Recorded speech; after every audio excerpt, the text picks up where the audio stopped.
අදක් කතා කරන්න යන්නේ අලුතින් එන ඩ්‍රාමා එක විස්තරයක් ගැන.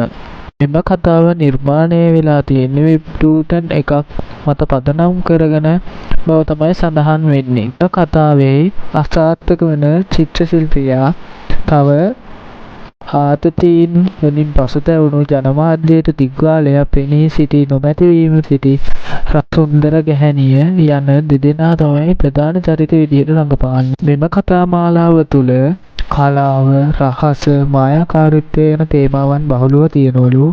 කාලපරාසය හා ග්‍රාමීය ප්‍රදේශික විලාසිතා වලින් සමන්විත රහස් හරිත විලාසිතාවක් ලබා දෙන බවට ලිපිවලින් හොඳින් පේනවා.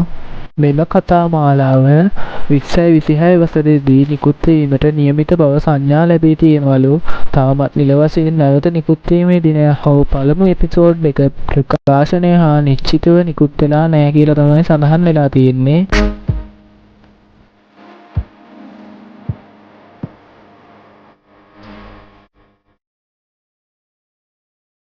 තවද මෙය නිකුත් වී නොමැති නිසා සම්පූර්ණ කතාව පීසාකාර විස්තර කොතනින් කොතැනට යන සංවාදන රූප එපිසෝඩ් ගැන වැඩි විස්තර සවිස්තරාත්මකව ලැබිලා නැහැලු. තවද මෙම තොරතුරු වෙබ්ටූන් පදනම මත සාම්ප්‍රදායික මාලාව අතර වෙනසක් ඇතිද යන්න පැහැදිලි වෙලා නැහැලු. ඒ නිසා අපි මේ කතාව තාම රිලීස් වෙලා නැති නිසා ඉදිරියට රිලීස් වෙයි කියලා අපි බලාගෙන. කොහොම නමුත් කොරියන් ඩ්‍රාමා බලන අයට මේ ඩ්‍රාමා එකත් හොඳ රසවින්දනයක් ලබා දෙයි කියලා මම විශ්වාස කරනවා. නමුත් තාම රිලීස් වෙලා නැති නිසා අපි රිලීස් වෙනකම් බලමු. දින නියමයක් නැති නිසා, දිනයක් දාලා නැති නිසා කොහොම වෙයිද කියලා කියන්න බෑ කතාවක්. බලමු කොහොමද වෙන්නේ කියලා.